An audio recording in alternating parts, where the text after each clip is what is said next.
Today we're shining a spotlight on Krazy Dee, often referred to as the forgotten Mexican member of N.W.A. I'll take you through his journey, breaking down how his role went far beyond just appearing on the cover of the group's first EP.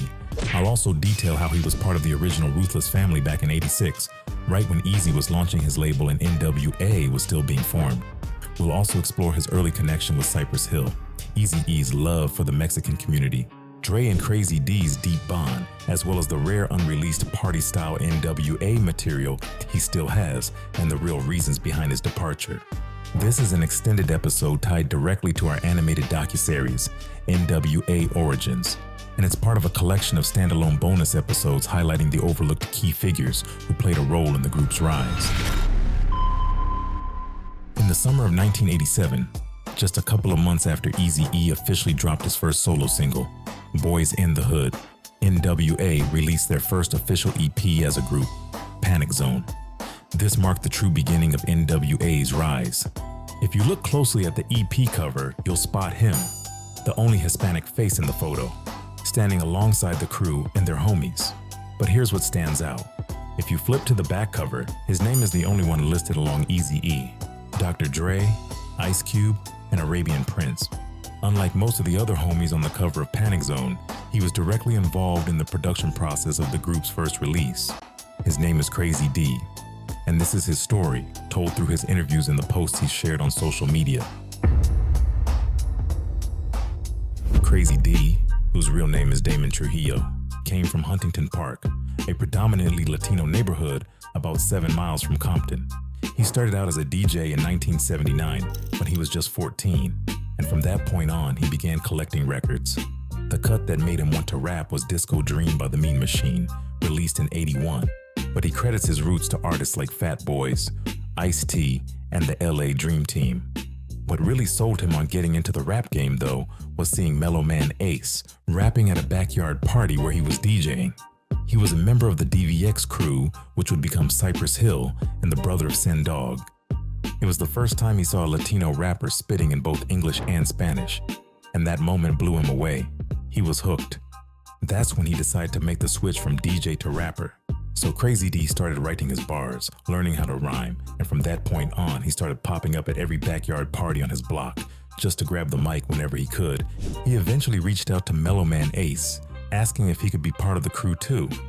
Before joining the original Ruthless Family, Krazy Dee was also part of the original Cypress Hill lineup. He was living just 2 miles from Cypress Avenue, which, as you probably guessed, is the neighborhood of the crew that would later become Cypress Hill.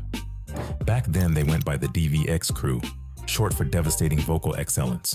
The lineup included Mellow Man Ace, Sen Dog, Krazy Dee, Tomahawk Funk, and a young Be Real, who had just joined around that time. At that point, DJ Muggs hadn't joined the crew yet. He was still with the group 783.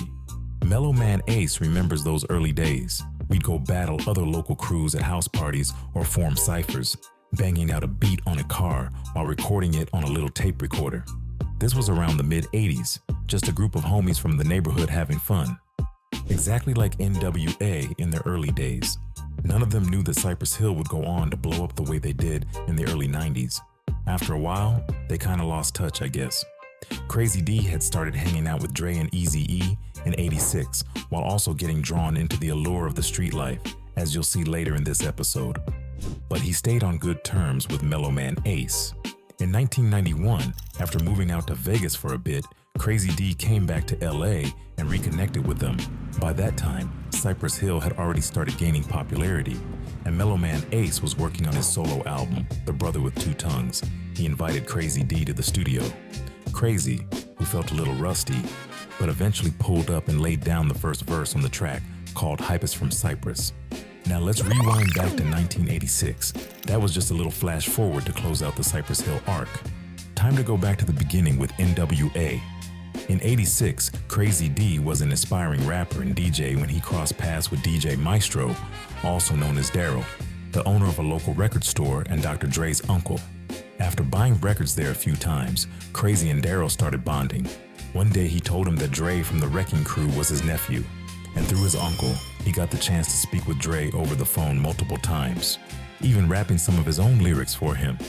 Dre was impressed and invited him to come through that night to Skateland to watch him perform with the world-class Wrecking Crew. Krazy Dee pulled up with DJ Maestro and remembers seeing a limo roll up with the Wrecking Crew members stepping out in their shiny stage costumes. That night at Skateland, he also met Eazy-E for the first time. Eazy wasted no time. He walked straight up to him and asked, "You the Mexican rapper Dre told me about?" When Krazy Dee confirmed it, Eazy made an offer on the spot. He asked if he'd be interested in joining the group they were putting together. Just a few days later, they linked up in the studio, and Krazy Dee was already writing to Dre's beats for Eazy. Krazy Dee shared a funny story on his socials about one of the first songs he did with Dre. Back then, it was common to add cartoon jingles and TV show melodies into the beats. He and Dre recorded a track called The Beaver, where Krazy flipped Leave It to Beaver into a thugged-out parody, rapping wild rhymes over the show's theme song. They were hyped and brought it to Eazy-E, but when Eazy hit play and heard it, he burst out laughing and said they weren't putting that out. It never got recorded professionally, but it was part of the early wave of demo material. The group was cooking up around 86 and 87. At the time, Eazy-E and the crew were locked in the studio, laying down track after track for Ruthless Records. Eazy's garage had become the label's official HQ. No walls, just gear, raw energy, and hustle. That's where they recorded their demos, and if a track sounded hot, they'd head to Audio Achievements to record it professionally. Krazy Dee remembers staying up late in the studio with Dre. Dre was a perfectionist. He had to hear the music over and over again to know if it was really good. He used to make tapes of the entire session so he could bump them in his car while driving home. And he'd always hand a copy to whoever was with him that night. But most of the time, it was just Krazy Dee in those late night sessions, so he'd end up with the day's recording. That's why Krazy now says he still has about 10 unreleased N.W.A tracks from those early days. Out of everyone in the group, Krazy says he felt closer to Dre. They used to hang out often, even barbecued together at Dre's crib. Krazy describes Dre as a real humble cat back then. He also shared a little-known fact. Dre used the alias The Mechanic when he wanted to record tracks for fun or ghost produce for artists outside of N.W.A or the Wrecking Crew. As for Eazy-E, the more Krazy got to know him, the more they started clicking too. Krazy described Eazy as a natural jokester. Now, I can't tell you what their exact hobbies were, but what I can tell you is that Eazy, Dre, and Krazy Dee used to love pranking random people with paintball guns. Krazy also noted that unlike him, Eazy didn't drink much. He liked staying sober so he could always stay in control of the situation. A few months into hanging out with them, they were sitting in the waiting room of Audio Achievements, the studio where most of their early tracks were recorded. Eazy suddenly looked over at Krazy and said, "Yo, D, what the hell is your real name? All we know you by is just D." Krazy replied, "You really want to know?" Eazy chuckled with his signature squeaky voice. "Yeah, my birth name is Damon." Eazy bust out laughing and said he was blacker than them, since Damon was a common name in the black community. Krazy would often stop by his family's restaurant to pick up dozens of tacos for the crew before heading to the studio at Audio Achievements. And in the summer of 1987, N.W.A officially dropped their first EP as a group. The project included 3 tracks, Panic Zone, D.O.C, and 8 Ball. Even though he doesn't appear in the back photo on the EP cover, his name is credited right alongside the 4 founding members. But he does appear on the front cover though, and stands out as the only Hispanic dude in it. That release marked the true beginning of N.W.A's rise, but they were just getting started. From Krazy Dee's perspective, through what he shared on his socials at that time, around late 86, early 87, for him, the original core members of the group consisted of Eazy-E, Dre, Arabian Prince, Ice Cube, Rendezvous, and him. They were a colorblind family back then, just making music and hanging out for the love of it. Each had their role, and it all worked. We already broke down in our animated docuseries on N.W.A how Eazy-E brought his childhood friend Rendezvous into the studio right after launching Ruthless Records during the recording of Boys in the Hood. They recorded 2 singles together, Fat Girl and L.A. is the Place, both produced by Dr. Dre, which were released as the B-sides of Boys in the Hood. And if you've been wondering where the other members were at that time, we also broke down how MC Ren was first signed as a solo act and how DJ Yella joined a little later. So the timeline Krazy gives actually lines up. And as for the D.O.C, get ready for a special episode focused entirely on him, just like this one. At the time, he was still in Texas, and yeah, I know he's got tracks with the Feel of Fresh crew on the Unauthorized compilation album The Posse, but don't worry, we'll break that down too. So make sure to follow and hit the bell to stay tuned. Krazy also shared a little-known story. Before coming up with the now infamous name N.W.A, the group's first idea was Underworld. He even referenced it in the title track he wrote for their first EP, Panic Zone. Dre sent him a beat and asked him to write something to it, with the only instruction being to mix street credibility with something people could dance to, since the beat leaned toward a party electro vibe. Dre produced the track, Krazy Dee wrote the lyrics, and Arabian Prince rapped it. He recalled originally calling the track Hispanic Zone, but after talking it over with Dre, they changed it to Panic Zone. He's also name-dropped in 8 Ball, and he's probably best known for his unforgettable singing part in Dope Man. Krazy reflects on one of his favorite memories. August '87. Eazy and Dre pulled up to Huntington Park to perform with him in his own neighborhood. He remembers the crowd being 98% Latino, and the love was real. Krazy says Eazy-E always showed love and had major respect for the Hispanic community. And even though Krazy was the only Hispanic dude around, he says he felt nothing but support from the other members. You can also hear Krazy D's early rhymes on those Rhodium Swap Meat mixtapes, which we broke down in the 3rd part of our docuseries explaining how Dre and Eazy first reconnected through Steve Yano, leading to the creation of Ruthless Records and the birth of N.W.A.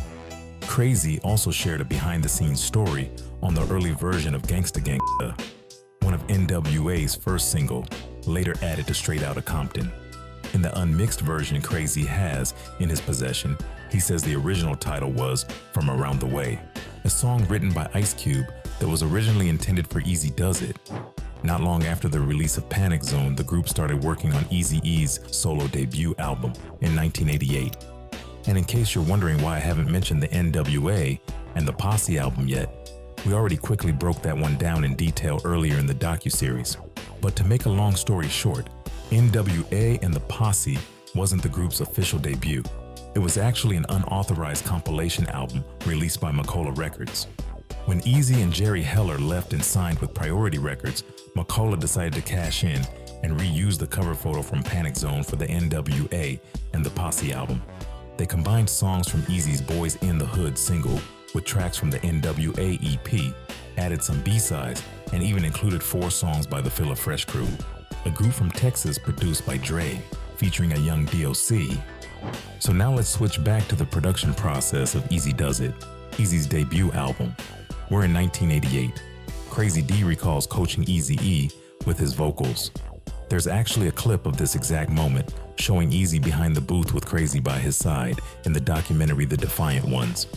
Now let's get into the funny story Krazy Dee shared about the filming of the We Want Eazy music video, one of the singles off that same album.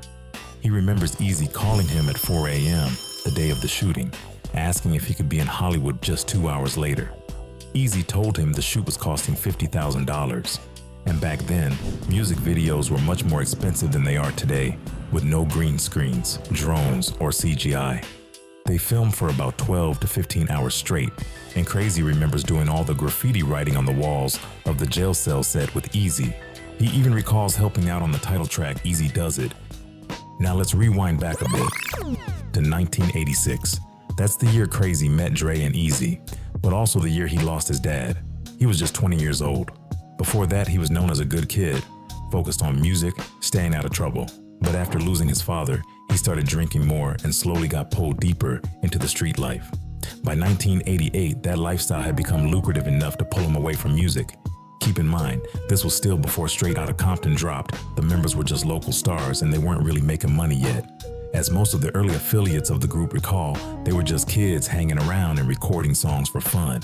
Nobody expected the group to blow up worldwide like they did, and if you think about it, Krazy Dee and Eazy were at crossroads going in opposite directions. Eazy was making his way from the streets to the music business. Krazy was headed from the music into the streets. What's ironic is, as N.W.A started finding their niche with tracks like D.O.C and 8 Ball, they shifted fully into what we now call gangsta rap, but what they called back then reality rap. Before that shift, early N.W.A recordings had more party and fun vibes, like Panic Zone, which had that electro feel. There's even an unreleased track Krazy Dee and Dre did called Gin and Sacco, a track where they were just clowning and joking around. Yup, maybe that's where Dre got the inspiration later for Snoop Dogg's Gin and Juice. But here's the twist. Even as Krazy Dee got deeper into the streets, he wasn't really into the gangsta rap direction the group was taking. And that wasn't the only issue. After losing his dad in '86, Krazy started drinking even heavier. And by '88, it was starting to catch up to him. And on July 3rd, he was involved in a serious car accident that changed the course of his life. He and his homeboys had taken a trip down to Tijuana to hang out. Dre was supposed to join them but backed out at the last minute. On the way back, the car crashed. Krazy Dee was thrown from the vehicle and left in critical condition. For a brief moment, his spirit had left the room, but thanks to emergency responders, he was brought back. He sustained injuries that led to partial paralysis from the waist down due to nerve damage, and he remained bedridden for several months during his recovery. And just as he was beginning to recover, he ran into more street-related problems tied to debts. As you can imagine, his recovery wasn't quick. He remembers Eazy-E visiting him a couple of times during that hard stretch. This happened right in the middle of the Straight Outta Compton recording process, which the group started after releasing Eazy-Duz-It. And by the time Krazy was back on his feet, the debut album had already dropped. N.W.A had blown up worldwide. As he puts it, the train had left the station. Some people have even speculated that the open space on the Straight Outta Compton album cover was meant to leave room for Krazy Dee during his recovery, but to be honest, I don't know if that's true. Him and the D.O.C have a pretty similar sad story, as they both were involved in a car accident after partying all night. The two of them were always pretty tight, and to this day, they've stayed in touch and still maintain a good relationship. And yes, I've got a special episode on the D.O.C in the works too. By 1989, Krazy had almost fully recovered. He was still hanging with the group, even joining them on Eazy-E's and N.W.A's first tour. But by then, his role had shifted. From what I understand, his role had become more like a roadie. And honestly, it wasn't just because of the car accident. He admits it himself. The street life was pulling him in deeper and deeper and taking most of his time. Lonzo from the Wreckin' Crew once said he deserved every letter in his name, Krazy Dee. He described him as a hothead, but also one of the realest and most loyal dudes around. If he rocked with you, he'd do anything for you, and wasn't afraid to jump in to defend his people. Toward the end of '89, Krazy remembers the day Cube told him he was planning to leave N.W.A. They were at Sir Jinx's house. Cube said, "If things work out, I'm taking y'all with me." Jinx rolled with Cube, but Krazy, he turned it down, because by that point he was fully endorsing his new lifestyle. Later on, around the mid-90s, Kid Frost, a Chicano rapper already famous, got signed by Eazy-E to Ruthless. By that time, Krazy had cut his ties to the streets. On his socials, Krazy reflects on how he always dreamed of starting a Ruthless Latino division alongside Kid Frost. He even pitched the idea to Eazy, and Eazy wasn't against it, but at the time he had too many problems to deal with. Kid Frost and Krazy Dee weren't the only Hispanic artists Eazy-E worked with. I also have to mention Brownside, a rap group founded by Toker, straight out of the east side of South Central. But these dudes were really about that life. They had deep ties to the Mexican streets. It wasn't just rap for them, it was storytelling from the front lines. Eazy signed Brownside to Ruthless Records with the idea of building a Chicano version of N.W.A. And as Toker once said, they were one of the reasons the Death Row vs. Ruthless beef didn't escalate too much, as they started hanging around Eazy heavy during that time, always holding him down. Now let's swing back to Krazy Dee, and since I brought up Death Row, I gotta mention his encounter with Suge Knight. This went down in the late '80s, back when Suge was still the D.O.C's bodyguard, I believe. We don't know exactly how the argument started. The story changes depending on who's telling it, but some sources suggest Krazy Dee and Suge got into it, and it didn't end too well for Krazy. Even after Ice Cube and Dr. Dre left the group, Krazy still stayed in touch with Eazy. Not saying they were best friends or anything, but they stayed on good terms all the way to the end. The last time they talked was just 2 weeks before Eazy passed. Krazy went to visit him in the hospital, but the nurse didn't let him in. Eazy's condition was too far gone. To this day, Krazy says he visits Eazy's grave every time he visits his dad's, since they're buried close to each other. As he shared on his socials a few years ago, Krazy Dee was living in Las Vegas. He had turned his life around, got married, got sober, and was working as a real estate appraiser. Unlike others, he never sued Eazy or Ruthless over royalties, even though he contributed to tracks and material he was never officially credited for. Through his interviews and social posts, it's clear he just wants to share his side of the story. He's never claimed to be one of the main faces of the group, but there's no doubt he was part of the original Ruthless Family when it all began. And honestly, from my standpoint, I totally understand why he sees himself as one of the original members. His role went way beyond just being on the cover of N.W.A's first EP in the Posse. Alright fam, that wraps up today's episode. Thanks so much for tuning in. And if you enjoyed it, don't forget to like the video and subscribe. And for short animated stories and the latest old school hip hop news, make sure to follow us on Instagram, just like your favorite rappers already did. If you don't know, we're pretty active on here and are publishing short animated interview clips in collaboration with major hip hop outlets in the game. For those who want to show a little support, as these documentaries take a ton of time, research, and effort to put together, YouTube thanks and memberships are now available. Big love to everyone who stuck around till now. Peace out and see you real soon.